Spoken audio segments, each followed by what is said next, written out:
ఆ గోలోకవాసి అయినటువంటి ఆదినారాయణమూర్తి సాక్షాత్తు ఆ శ్రీమన్నారాయణమూర్తి ఎవరైతే ఉన్నారో వారికి కూడా ఆదిపూజ్యుడయ్యాడు ఈయన. అలాగే సమస్త విభవాల్ని ఇవ్వగలిగినటువంటి మహాలక్ష్మికి ఈయన ఆదిపూజ్యుడు. సమస్త వాక్కులు ఇవ్వగలిగినటువంటి మహాసరస్వతికి ఈయన ఆదిపూజ్యుడు. మొత్తం వీళ్ళు వాళ్ళు అని చెప్పడం ఏమిటి? సమస్తమైనటువంటి లోకాలకి సమస్తమైనటువంటి కార్యాచరణ చేసేటటువంటి వాళ్ళందరికీ కూడా నిర్విఘ్నంగా పరిసమాప్తి కావడం కోసం అని చెప్పేసి చేసేటటువంటి వాటిలో మొట్టమొదటిగా పూజింపబడ తగినటువంటి వాడు ఎవరి అంటే వినాయకుడు, మహాగణపతి.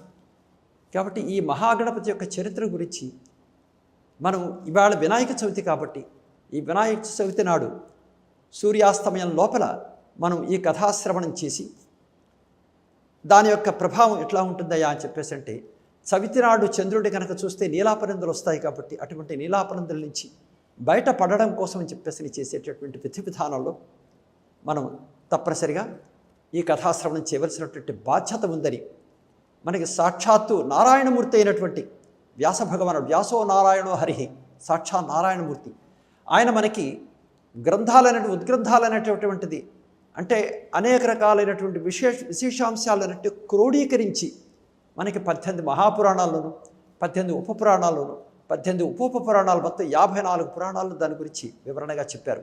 ఇది కాకుండా రామాయణం, భారతం, భాగవతి ఇత్యాది ఇతిహాసాదుల్లో కూడా మహాగణపతి యొక్క చరిత్ర గురించి అనేక అంశాలు దృష్టాంతాల్లో ఉండేటువంటి విధానంలో చెప్పడం జరిగింది. కాబట్టి వీటన్నిటిని కూడా మనం పరిగణనలోకి తీసుకొని ఇప్పటికీ సృష్టి ఆది నుంచి ఆ మహాగణపతిని అందరూ అర్చన చేయడం అనేది సంభవిస్తుంది. కాబట్టి వీటిలన్నింటినీ దృష్టిలో పెట్టుకుని మనం ఈ కథాశ్రవణం అనేటిది ఎంతో శ్రద్ధాశక్తితో చేయవలసినటువంటి బాధ్యత ఉంది. దీన్ని సమంతకోపాఖ్యానం అంటారు.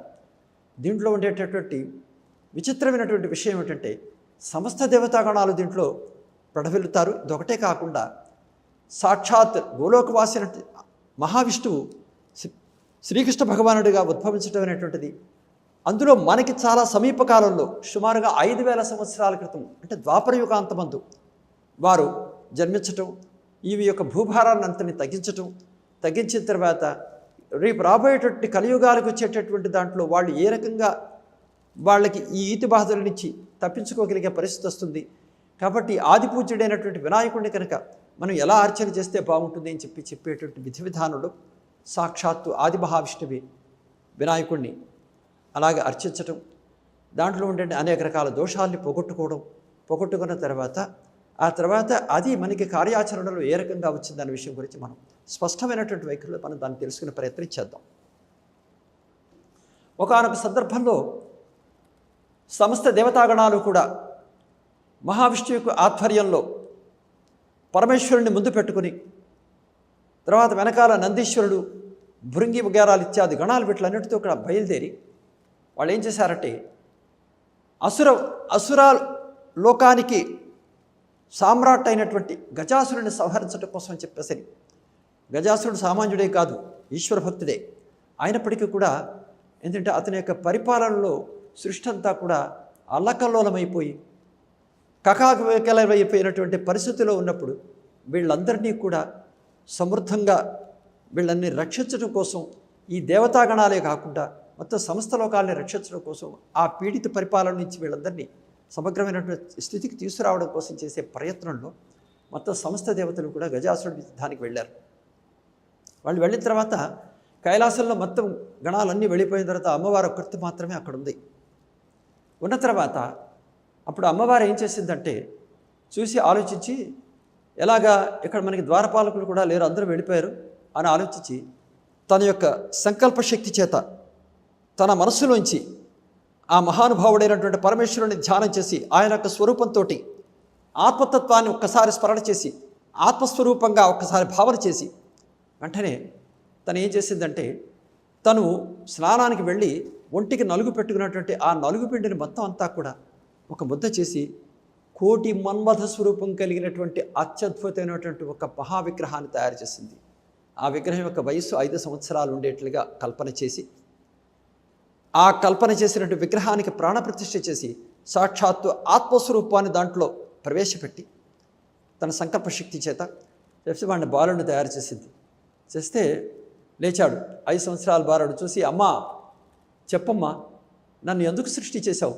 నేను నీకేం చేయాలి చెప్పు, నేను నీకు సేవకుణ్ణి, నీ ఏం చేయమంటే అది చేస్తాను, కాబట్టి నీ పరిపాలన అన్నటువంటి వాడిని చెప్పమన్నాడు. నీ ఆదేశమే నాకు శిరోధార్యం అని చెప్పిన వెంటనే ఆనందదాయకంతో చూసి ఆ ముగ్ధ మనోహరమైన స్వరూపాన్ని ఒకసారి ఆనందంగా గ్రహించి వెంటనే ఏం చేస్తుందంటే చేతిలో ఒక లగడం ఇచ్చింది. ఇచ్చి, ఈ ఆయుధం నీ చేతిలో పెట్టుకో, అక్కడ ద్వారంలో ఉండి నిలబడు, ఎవరిని కూడా లోపల ప్రవేశింపనీయవు, ఎవరిని ప్రవేశించనియద్దు, గుర్తుపెట్టుకో, నేను చెప్పేంతవరకు వాళ్ళు బయట ఉండవలసిందే అని చెప్పింది. సరే అయితే అలాగేనమ్మా అని చెప్పేసిన వెంటనే ఆ లగడం పట్టుకుని అక్కడ పహరా కాస్తున్నాడు. ఎలా ఉన్నాడయ్యా అంటే మన్మధుడే సృష్టి మొత్తానికి ఎంతో అందగాడట. అలాంటి కోటి మన్మధుల్ని కనుక ఒక్కసారి ఆ అందంలోకి తయారు చేస్తే ఆ ఉండేటటువంటి విగ్రహ స్వరూపం ఎంత అందంగా ఉంటుంది. ఊహకి వర్ణనాతీతం, వాటికి పదాలు లేవు, వాటికి అక్షరాలు లేవు, వాటికి భాష లేదు చెప్పడానికి వీలైనట్టు అంత స్థాయి కలిగినటువంటిది. అలాంటి యొక్క సుస్వరూపాన్ని చూసి మహదానంద భరితుడై అందరూ కూడా మైమరిచిపోయి ఎక్కడికి విహరిస్తారో తెలీదు.